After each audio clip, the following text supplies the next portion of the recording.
¿Alguna vez has estado hablando con alguien que se te queja porque Pablo en la Biblia aparenta estar a favor de la esclavitud?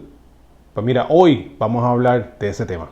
Saludos y qué bueno que estás con nosotros. Escuchas el podcast de Verdad y Fe, donde equipamos embajadores de Cristo. En este podcast recibirás herramientas útiles que te ayudarán a defender el Evangelio. Para más información, búscanos en las redes sociales como Verdad y Fe o en verdadyfe.com. Bienvenido a este nuevo episodio de Verdad y Fe. Mi nombre es Rick Lipset y recientemente tuve el privilegio de participar de una transmisión en vivo a través de las plataformas sociales de la Iglesia Cristiana Catacumba 9 de Calley, congregación a la cual pertenezco. Y estaba hablando junto con mi amado amigo, hermano, pastor Abdiel Rivera, sobre este tema específicamente. Y quisiera pues tomar el tiempo para compartirlo por aquí, para que sea de bendición para ustedes también. Así que les dejo con el video.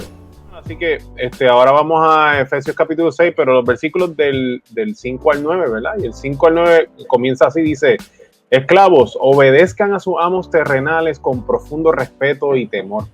Sírvanlos con sinceridad, tal como servirían a Cristo. Traten de agradarlos todo el tiempo, no solo cuando ellos lo observan. Como esclavos de Cristo, hagan la voluntad de Dios con todo el corazón. Trabajen con entusiasmo como si lo hicieran para el Señor y no para la gente. Recuerden que el Señor recompensará a cada uno de nosotros por el bien que hagamos, seamos esclavos o libres. Y ustedes, amos, traten a sus esclavos de la misma manera, no los amenacen. Recuerden que ambos tienen el mismo amo en el cielo y Él no tiene favoritos. Y esta sección, aunque aparenta ser diferente, ¿verdad? Como si Pablo hubiese cogido una pausa y habla ahora de otra cosa, realmente viene hablando de la sujeción hace rato. Es el mismo tema, es el mismo evangelio, es la misma imagen de Cristo que se sujetó al Padre. La estamos viendo en diferentes temas, en el tema del matrimonio, en el tema de la paternidad y de ser hijo, y ahora en el tema de ser amo o esclavo. Así que seguimos en el tema de la sujeción y de la sujeción que glorifica a Dios.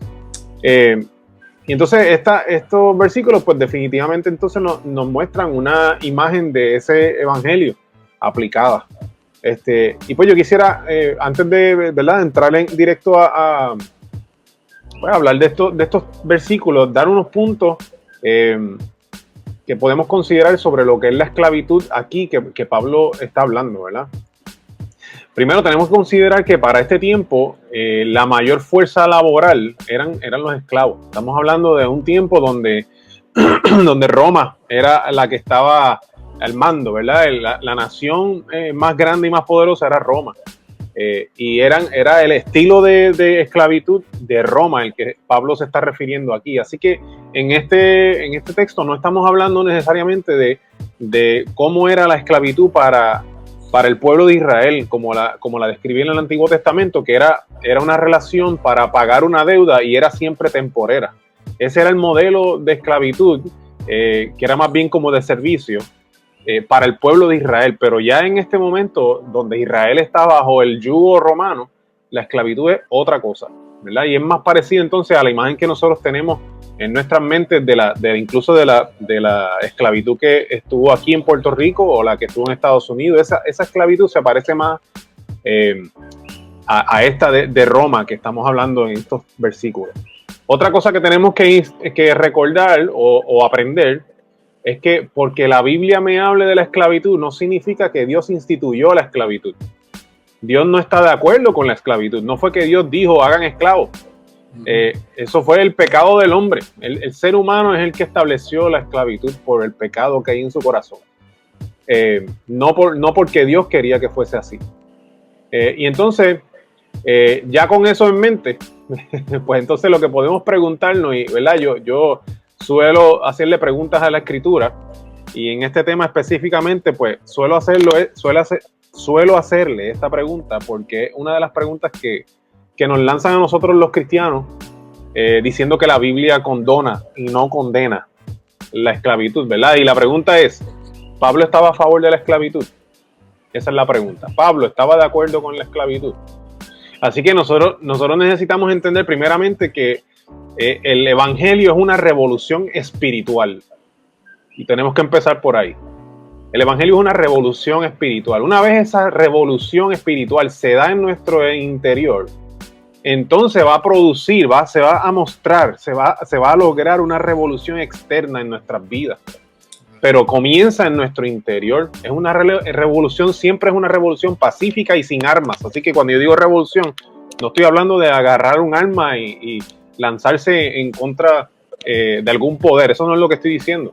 La revolución del evangelio es una revolución espiritual que comienza en nuestro interior, y cuando Dios toca nuestro interior se tiene que ver en nuestro exterior. Y entonces de la manera en que nosotros nos comportamos se tiene que ver. ¿Ok? Así que con eso en mente, la pregunta, ¿Pablo estaba a favor de la esclavitud? Pues mira, Pablo enseña el trato que se le debe dar a los esclavos, y una de las cosas que él dice, hay unos textos que voy a estar compartiendo. Unas cosas de las que él dice es que nosotros necesitamos visualizar a los esclavos como hermanos. Ellos son nuestros hermanos. Así que no son ni propiedad ni son menores que nosotros por ser esclavos.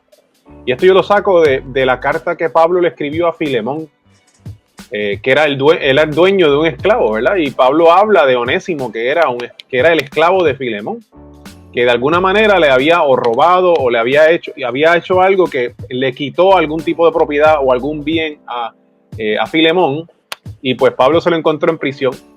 Así que allí fue que lo conoció, y en la prisión Onésimo recibe al Señor. ¿Sí? Entonces se convierte en cristiano.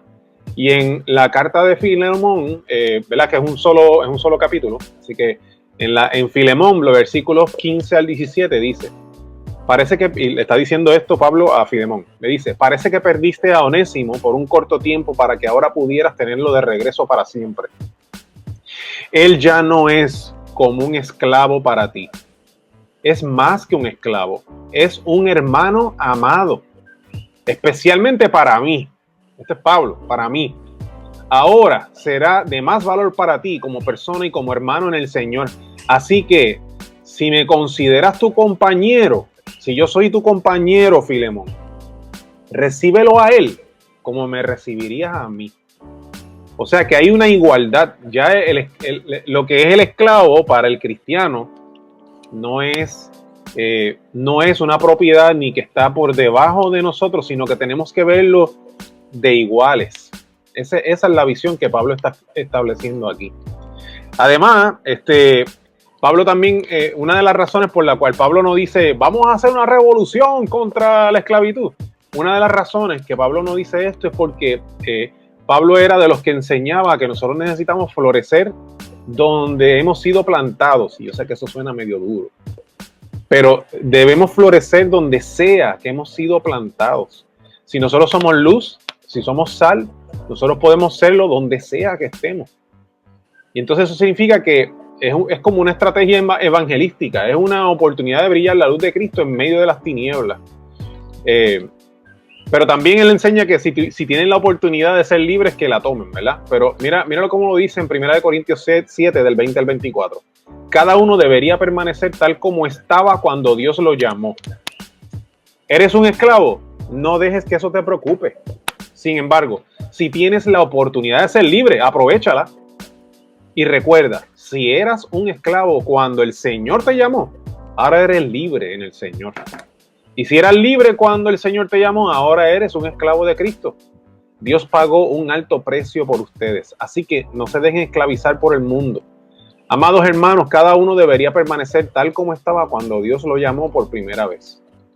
Y la razón por la cual Pablo dice estas palabras es porque el evangelio, como les dije, es una revolución interna primeramente.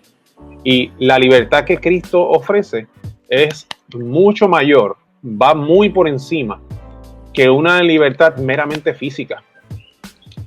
Lo vemos en Juan 8, algunos versículos los voy a unir, ¿verdad? Juan capítulo 8, 31 al 32 y luego 34 al 35, dice: Jesús le dijo a la gente que creyó en él: ustedes son verdaderamente mis discípulos si se mantienen fieles a mis enseñanzas.